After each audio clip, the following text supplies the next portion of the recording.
শ্রী শ্রী রাম ঠাকুরের বেদবাণী থেকে একটি অমৃত বচন শোনাতে চাই।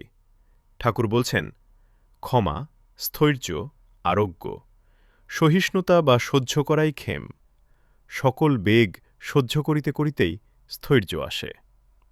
বেদবাণীর এই উক্তিটির মূল তাৎপর্য হল সহ্যই পরম মঙ্গল অথবা ক্ষেম।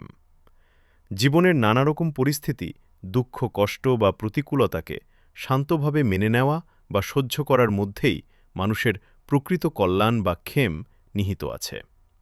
ক্ষমা ও সহিষ্ণুতাই মানুষকে শান্তির পথে নিয়ে যায়। ঠাকুর আরও বলেছেন, স্থিরতা লাভের উপায়।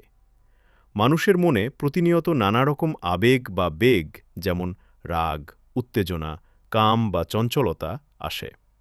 এই বেগগুলোর কাছে হার না মেনে সেগুলোকে যখন আমরা সহ্য করার অভ্যাস করি, একমাত্র তখনই আমাদের মনে স্থৈর্য বা অবিচল প্রশান্তি আসে।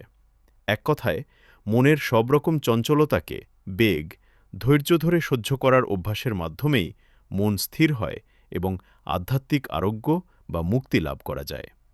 অর্থাৎ ভক্তের কাজ হল কেবল বিশ্বাস রেখে পরিস্থিতি মেনে নেওয়া, আর তাকে রক্ষা করার দায়িত্ব গুরুর।